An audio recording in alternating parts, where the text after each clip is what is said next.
Welcome to It Takes Two. I'm Blair. I'm Chris. And today we'll be talking about Sister Wives, Season 19, Episode 10. Listen here, not a lot of stuff happened this episode, but we're going to try to squeeze as much lemonade out of this lemon. You ready, Blair? I'm ready. Let's go.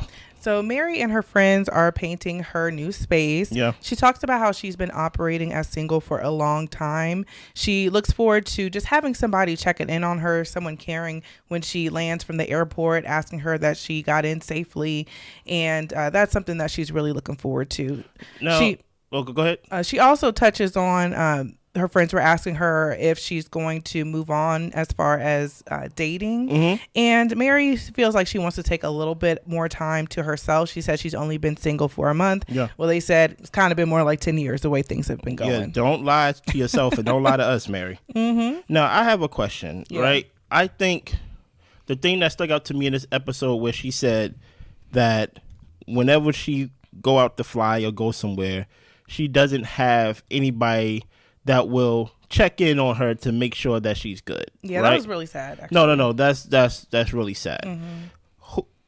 Outside of Kody, it's your fault. That is the model of our show for Kody. Why don't Meri have like where did these friends come from? Like, how come Meri wasn't like social enough to where it's like, dude, like you think she would just talk about relationally when it comes to like friendship or just like romantically? I think romantically. I mean, these seem to be good friends. They are coming to help her do a lot of stuff with this carriage. Mm-hmm. They are supporting her in her divorce to Kody. So, Yeah. And I think she said she's been friends with them for like quite a while. Yeah. So I think that she has good, strong friendships. But I think that in any situation, when you have your core family or your husband or your kids, they take up majority of your time in your life. Mm-hmm. So even though she may have had good friends available to her, she may not have been able to put the time into them that she may have wanted to because she was serving the family. Yeah, I think what we see happen with Meri is kind of what we see even in monogamous relationships and things like that, to where whoever you're with, even if it is Kody, someone who's not showing you affection or anything of that nature, you kind of put your friends to the side and you become so tunnel vision to this romantic relationship. Now to the point where 10 years later, because obviously these friends been here for a while, till they know to the point where they're like, hey, it haven't been like a year. It's been like basically a decade of you and Kody not basically being together. True. It's like now you kind of want to turn your focus to your friends. And I'm like, I think you're 10 years late of trying to build a village, Meri. And I understand that you are, or you were rather, waiting out on Kody, waiting for him to come to his senses. But I think it will serve you well to actually build that village and to invest in that village before you get into another relationship. Because what's going to happen is you're just going to invest everything into that relationship as well. And basically bank and hope that that person is basically the anti-Kody and give you what you was missing in the Kody relationship. I don't know. I kind of feel like that's unfair to say. How so?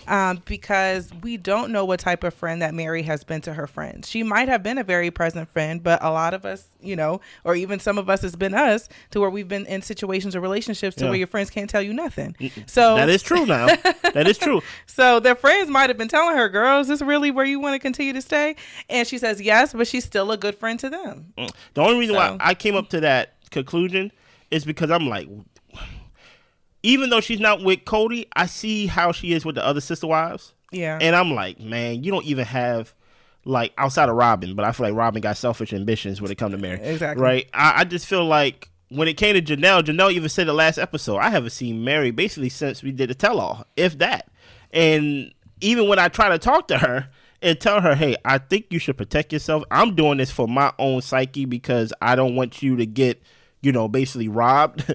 And to your point, Meri, it's like, dude, you think Kody would do that? Yeah. And it's not so much of putting the responsibility of Kody to like protect you. Mm-hmm. It's basically you protecting you. Exactly. And don't put it on Kody or Robyn that they'll think of you the way they think of themselves, because they don't. And that's why I jumped to my conclusion about Meri not having a village, because it's one thing when a man it's funny, when a woman is single, that doesn't necessarily mean she's lonely. Right. Because more times than not, women have a good, they are open with their communication, they open with their emotions to where they can have girlfriends and things like that, like friendships that they can actually like still survive on. When guys don't have a woman or like somebody that they in relationship, close relationship with, we don't live long. You get what I'm saying? We can be single and lonely at the same time. What else was interesting in this episode to you, Blair? Another thing was when Christine and David went to babysit McKelty's kids. Okay. And Christine talked a bit about how when the kids were growing up, she was home a lot of the time, which we know at the point where they had Gabe and Gwendolyn, Meri stayed at home to help take care of the kids a little bit while Janelle and Christine were trying to get back to health. Yeah. But Janelle went back to work pretty quickly after she had her children. Yeah. Christine talked about as well how the difference between David and Kody was that David is a man of his word. Oh, yeah. Oh, pretty much. He is. So where if she says she wants to work on something or a goal or something that they want to get done to the house, David is going to get up and start working on it. Kody is all talk, but he has no follow through. Yeah. So let me address the baby situation first. When it comes to just polygamy, Meri gave us an insight on basically, hey, I gotta take time off, but she really have to really scam her way to some PTO because she's not pregnant, right? But yet the family's having a baby, and then it's illegal in a lot of states. So it's like she can't really tell them my sister wife is pregnant. Exactly. Now Janelle always been known as one of the workhorse of the family, right? Now, based on if you've been watching the seasons, Janelle is the workhorse. Christine is kind of like the mama bear. She's kind of the one that helped raise Janelle kids and things like that because Janelle's the one helping bring income in. Yeah, she's the homemaker. Exactly. So now if we was to transfer to Christine's life, right, to where now it's kind of funny. She helped raise Janelle kids, and now she's helping raise her grandkids and things like that, giving her son-in-law and daughter time off so they can have a break. And now she's doing something with David. I call David the anti-Kody. The reason why I call David the anti-Kody is because of what you just said. Kody has been trying to build a land or build stuff on this land for the past 5-10 seasons, however long it's been. Yeah. Right? This paradise. Yeah. You know, to the point where Janelle got an RV. She like, you know what? By hook or by crook, I'm going to live here, even if it's in a trailer. You know? And I think Christine, I don't know if I blame her, but once you've been through the trials of Kody, the many mountains and valleys of Kody, it's kind of easy for David to come in and just be a man of his word. Yeah. He don't got to be the best looking. He ain't got to be the smooth talker. He can literally just say, I going to do this and do it. And if you paid attention to a couple seasons ago, whenever they was talking about the lots and things like that, Kody always had an idea, and Christine would always challenge him on that idea. Christine was never the type to just go along and get along and things like that. So the fact that Christine can say something and David can take it into account and actually do it. I think she was talking about the jacuzzi or something like that he's building or built. I think it's just like I think she's falling in love with David because he's so opposite of Kody. What is your thoughts? Yeah, I agree with that. And I do think that, you know, with Kody, if you're in a relationship with somebody who all they have is excuses, and they don't have time for you and blame you, and then you look across the street and you see them giving Robyn the world, then that's really going to have some deep rooted anger and resentment in the relationship and the marriage and even towards the person. That's why when they're around each other it's so awkward, because I think Christine really hates Kody. Like, you think so? I think she hates that man. Okay. Yeah. But I will say, when she was talking to her daughter and the daughter was saying, like, you know, David, he's not coming in to take dad's spot, like, and all that type of stuff. Like, Christine did a good job of not bad mouthing Kody to her in that moment and saying that your dad is still your dad. David is just an addition. But her daughter was really torn up about the fact that David is a present father to his children. Her dad isn't that way to her, but she does look forward to David being somewhat of a father figure and a present man in her life. Yeah. So I think that not only are people upset, or Christine, the wives are upset with Kody not being there for them, not being a man of his word, and not following through with them. Yeah. And then they see it with Robyn. It's just like he has a total different dynamic to where he acts like a different person towards her.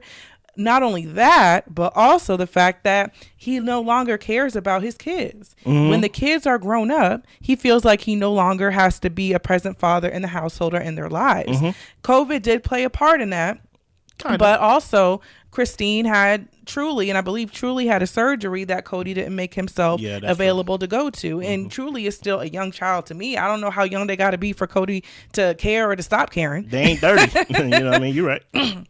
Exactly. So I think that that's another thing of just the mama bear coming out of, I love my kids. I want you to love our kids the way that I do. And because you're not treating them as equal as your younger set of children, that's an issue. Like, we're going to have beef over that. Yeah, but stop right there, though. Okay. Because I'm about to show you a comparison, or how it's so interesting when you were just saying about how she was encouraging her daughter that David's not going to take her father's spot. Yeah. If you remember Christine, now, Christine, you got to get a little blame for this. Christine will vent to her children about Kody, about his shortcomings, about what he doesn't do, about the things he do. You get what I'm saying? Vent using her children as a sounding board to basically, some would say, as Kody would say, turning my kids against me. Right? It's kind of easy to turn somebody against you if you ain't there. But I'm just saying, I'm giving Kody just a little bail to keep him in jail. Okay. You get what I'm saying? He ain't getting out of jail. But now, this is how you know she's really in love. Because she could have used that opportunity to really uplift David. Yeah. You get what I'm saying? And by uplifting David, she could have, at the same time, down Kody. But she didn't, though. Yeah. She's really in love and really feel like she has a new grasp on life, and feel like she's about to get those years that she wasted with Kody back with David, because she used that opportunity to say, Kody's still your dad. You get what I'm saying? She could have easily said, look, David will be there for you. Yeah. You get what I'm saying? David was there for me. But she used that opportunity. Even now, granted, I'm not telling her she has to believe what she said. Right. But the fact that she's still in her, now we all know Christine, in her way, still put Kody in his rightful place of, he is still your father, and David can't take that away. Now, here's the thing about, in order to take something, you got to have hold of it. Yeah. Kody don't have hold of it. Right. So I don't think David is replacing Kody. I just think he's going to be a stepfather. Yeah. And just by him being a stepfather, it's just going to automatically turn to who is the man in the house, who can help me. Who's filling in the gap? Exactly. Who's present? Who can I reach? Who's going to respond to me? Who's going to be there when I need support, assistance, or just to spend time with as a father? Yeah. You know, Kody's so hard to get in touch with, and he don't be coming around. No. So if David is around like every other weekend, or we're having family events and David's always there, and then yes, we're going to be more inclined to talk to David, wonder what David thinks about things, probably, and put it over Kody. So now, before we move on, just one question, yes or no, and we don't got to expound on it. Do you think the daughter was crying about David replacing Kody because of how fast the relationship with Christine and David's moving? That could be part of it, but I just think it was more the fact that she's sad that her dad isn't as present as she would like him to be. But he never was present. Well, no, because, you know, when they were younger, he was like a fun, great dad and all that type of stuff. But I think that it's just hard to reconcile as an adult that I'm experiencing a different father than who I grew up with. Yeah. And I think that it probably does hurt her that, okay, David's coming in, which, okay, David's cool. And it's nice that he's around, but I wish my dad was around. Yeah, you know? I think she got used to her father not being around. Kody haven't been around the kids in a while. Christine's gone. Right? I don't know. I think it still hurts them. I think that's what was hurting the one who passed, you know? No, that's true. R.I.P. But I'm saying, I think the emphasis on another man coming in, if Christine would have just stayed single, I think there would have been something in the back of her mind as children or just as people that somewhere my mom and dad can reconcile. Not reconcile to be together, but reconcile to where he could be in. But once another man come in, and you see, mind you, Christine is doing stuff that she never done, and she's doing things in front of the kids that they never saw. Yeah. So the affection. Exactly. So all this type of stuff. All of that is new to them. So now she's like, wait a minute, I've never seen my mother this happy before. I don't want David to replace Kody. You get what I'm saying? Because they just bought a house. Now, granted, buying a house before marriage is wild. You get what But hey, if you're 55, I mean, what am I gonna say? I ain't gonna say it. I ain't gonna say nothing. I ain't gonna say it. Anything else that interests you in this episode? The only other thing really was when Meri went to Kody and Robyn's house. Let's talk about that. And she tells them that she's going to be moving before her lease is up, and she asked them to help her with moving. Kody, sorry. Go ahead. And then Kody said, "Why so fast?" No, Kody. Why are you moving so fast? Kody is a comedian, low key. What is that word she used? She said, "I count this as my severance package." Yeah. Okay, there we go. And Kody leaving the marriage. And Kody kind of took offense to that in a way. And I'm He's just an angry man. Listen, what was your thoughts on Kody acting surprised not so fast, as if Meri been living in that house, as if Meri been living in the backyard, as if Meri and Kody been talking? You get what I'm saying? Like what's your thoughts on Kody? You can't make sense out of nonsense. Okay. I think that Kody wants to be able to control everything around him. Yeah. But the control is gone. He doesn't control nobody. Mm-hmm. He doesn't have a hold of this family that he had as the patriarch of the family. Like everything is literally slipping between his fingers. And even though he doesn't want Meri around, he doesn't want Meri to move on her own time. He wants to be able to, I don't want to say dictate when she leaves, but if the lease ends on June, then you're leaving June. Like, what are you talking about? Why are you just doing stuff all willy-nilly? Because it's her life and she can. That's true.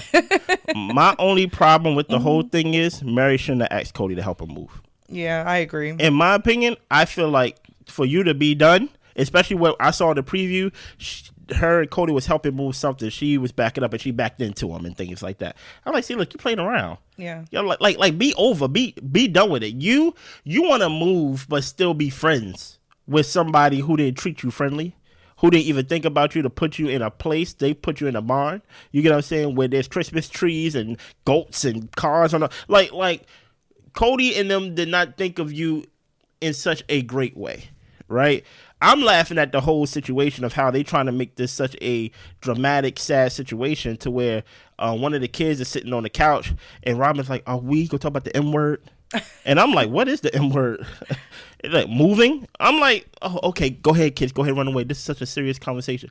But I'm like, what did you think was going to happen once Meri went to the official or like her pastor and things of that nature and got a release? Exactly. Like what do you want? And some people have alleged, now I don't know this is some people in the comments early in the season that I forgot to mention, that Kody don't want to be with her, but maybe they want like some of the money that everybody's contributing to the land and things like that outside of, Christine's not part of it, so Christine's not doing it, but maybe he wants Meri to be around because that's a financial hit that Kody and Robyn is taking. And then also maybe that's a comfort to Robyn. Robyn talks about wanting to be around her sister wives and all this type of stuff. And maybe that's a way that Kody can placate Robyn by saying, Meri came to Christmas. Meri's here, and it's just like, Meri shouldn't be here because Meri's divorced, you know, and it's not like we're family friends. Like we were a legit family that got broken apart. Now, if Meri decides that she wants to go over there and continue her holidays with them people, that's fine. But because she says that she has a link to the children, she really cares about them and they have a good relationship, and I think that's great. But I don't know, I think it's time for Meri to move on like completely. Meri need a whole clean slate. Was there any thoughts you had about David proposing to Christine or anything of that nature that we finally get to see? Not really. I thought that the proposal was beautiful. I thought it was really nice. And I thought it was cute that they had Truly there and they did like a fun kind of four-wheeler type of situation. So it just seemed like everything Christine wants at this point in her life. It was adventurous. It was beautiful. It was a man really showing and proving that he cares for her. So I think that she's really getting everything that she wants right now. And they talked about how quickly that they're moving and how they don't really care. And to be honest, I think for safety purpose, to get to know somebody, wait a little bit, especially before buying a house together. But for people who are in their 50s, who have grandkids and all this stuff by now, if the person and you are clicking and things are going well, you know, you don't have time on your side. So why waste time? Yeah, so, I think the only reason why I say slow down is because Christine is kind of like a TLC sister wife celebrity, whatever that means over there. Yeah. But I will honestly say slow down just because, not to sound mean, but someone was into you based on your resume. Not a lot of people is going to be into like, oh yeah, I came from polygamy. I was married. I had like 3 other sister wives and things like that. And I am basically a sibling to all these kids. But David's familiar. He has family and that's what I'm saying. I think that's why she sold on it. Yeah. Because she's like, I probably won't find another person who will get it. Yeah, right. So I think the fact that he was familiar with it, and the fact that like, hey, some men won't even talk to women with 1 kid. I know that ain't right, but it is what it is. Yeah. But you mean to tell me Blair gonna approach me and she was like, yeah, I was a sister wife. I have all these kids and things of that nature, and step kids, if you want to call it sister kids. I don't know what the right term is. And for me to be like, well, yeah, I was raised around polygamy, so I'm hip to it, even though I'm not polygamous. Okay, let's get married. I think like it made it so much easier for her to be like, okay, I found a diamond in the rough that can accept my situation. I'm not going to slow or like basically I'm not gonna pussyfoot with this at all. But I think it's an even bigger deal to the fact that I think he says like he has 8 children, a whole bunch of grandkids. His wife passed away, and he really pretty much raised all them kids by himself. You can't say none to me if you got 8 kids. And for all the kids to still love him and have a great relationship with him, like that speaks for someone's character enough. Like that's a huge deal. Yeah. So yeah. Listen here, man. Especially if you're coming from Kody, to where he got issues with like a whole bunch of his kids. That is true. Did y'all enjoy y'all lemonade? We did our best with this episode. This episode was more of like it really was nothing there. You get what I'm saying? Because whenever Meri is the main topic of the conversation, based on things that we knew 10 years ago, and she's like, you know what? Let's paint the carpet. I'm like, oh, Meri, you ain't talking about nothing. You get what I'm saying? You're not talking about nothing. Yeah. But subscribe, like, share, comment, all the above. We see y'all next time. Bye.